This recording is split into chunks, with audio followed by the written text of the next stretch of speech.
Olivia, c'est pour nous informer sur l'actualité environnementale ou sur la crise climatique. Alors ce matin, vous avez un bon pote à nous présenter. Ah, depuis quand vous nous parlez de vos copains dans cette émission? C'est comme ça, carrément. Hein. Sauf que ce bon pote-là, c'est le mien, c'est le vôtre, et c'est celui de tous ceux qui veulent une information claire, précise, fiable, mais surtout accessible sur l'actu de la planète et du climat. Bon pote, c'est un média en ligne, alors site internet et tous les réseaux sociaux, en accès libre. Et quand on sert, regardez ce sondage qui vient de paraître, que pour 17% des moins de 25 ans en France pensent que le réchauffement climatique n'est pas une réalité. Encore aujourd'hui, on pourrait penser que pour ces générations-là, c'est acquis. Eh ben non, il y a encore beaucoup de boulot. Donc ce site est d'utilité publique. Alors c'est qui ce bon pote? Derrière ce nom, il y a un jeune homme, Thomas Wagner, 37 ans, ancien de la finance, qui a rangé son costume au placard et pris un tournant radical en devenant ce qu'on appelle un vulgarisateur de l'actualité climatique. Une façon de trouver du sens dans son travail, hein, c'est ce que cherchent beaucoup de jeunes de cette génération-là. Alors on est tous d'accord, hein, lire un rapport du GIEC, c'est long, c'est compliqué, c'est pas facile. Eh ben Thomas, il le fait pour nous, pour faire des articles grand public, nous offrir des clés de compréhension. Et derrière, on peut toujours aller creuser si on veut des clarifications pour le sujet. C'est un travail énorme et quand on voit l'actualité chaque jour, eh ben, c'est de plus en plus essentiel. Mais on est d'accord, Olivia, qu'il ne fait pas ça tout seul. Je pense qu'il dort moins que les gens de Télématin. C'est dire. C'est possible.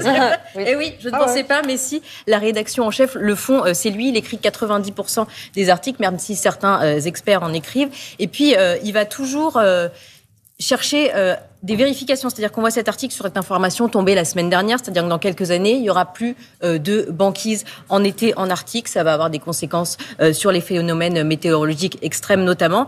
Cet article a été relu par la glaciologue Heidi Sevestre, par exemple. Donc à chaque fois... C'est un travail vraiment journalistique. Exactement, c'est sourcé, vérifié, c'est de l'info béton. Donc on est à l'abri de la désinformation.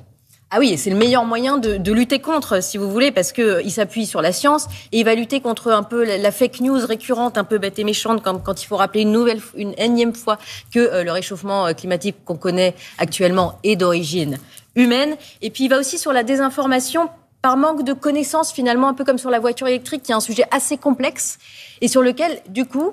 par manque de connaissances et de données, il y a pas mal de fausses informations, d'idées reçues qui circulent. On l'écoute sur le sujet, Thomas Wagner. Comment on sait si la voiture électrique est mieux, entre parenthèses, ou moins pire pour le climat que la voiture thermique? Il faut réfléchir en analyse de cycle de vie. Donc, ça veut dire de la production jusqu'à la fin, jusqu'au recyclage de certaines parties, certaines pièces de la voiture. Et quand vous regardez et vous comparez ça, l'analyse de cycle de vie, vous voyez que la voiture électrique, elle est en France, puisqu'on marche à l'électricité plutôt décarbonée grâce au nucléaire, l'hydraulique, les ENR, etc. En France, elle est entre 2 à 5 fois moins émettrice en termes de gaz à effet de serre qu'une voiture thermique. Donc ça, à l'usage, on parle bien de l'usage. Donc on voit bien que c'est unanime en fait. Alors on comprend que c'est clair, c'est chiffré, Olivia, mais est-ce qu'il met certaines personnes face à leurs contradictions? Il va jusque-là? Oui, par exemple sur LinkedIn, les entreprises qui pratiquent le greenwashing, vous savez, quand on repeint la façade en vert, mais quand on regarde derrière, c'est tout sauf écolo. Il met aussi les politiques face à leurs contradictions, parce que pour lui, lutter contre le réchauffement climatique, c'est des décisions politiques. Ouais. Donc voilà, il n'hésite pas à interpeller les décideurs, mais en revanche, avec nous, c'est vraiment pour nous donner des outils. C'est un bon pote pour nous. Et c'est un média qui est essentiellement destiné aux plus jeunes. Hein. On pourrait croire, mais non. Écoutez ce qu'en dit Thomas Wagner. L'une de mes plus grandes fiertés, c'est qu'il y a du collégien à la grand-mère qui a découvert le site par sa fille ou sa petite-fille, qui lit mon site, qui lit les articles qui sortent et qui m'envoie un petit mail pour me remercier. C'est ça mon bonheur. C'est pour ça, quand on lit 99% de mauvaises nouvelles, ça compense totalement les mauvaises nouvelles du climat. Bon, donc c'est pour tout le monde. C'est pour tout le monde, allez-y. Merci beaucoup. On va le prendre comme pote, comme bon pote. Merci beaucoup, Olivia.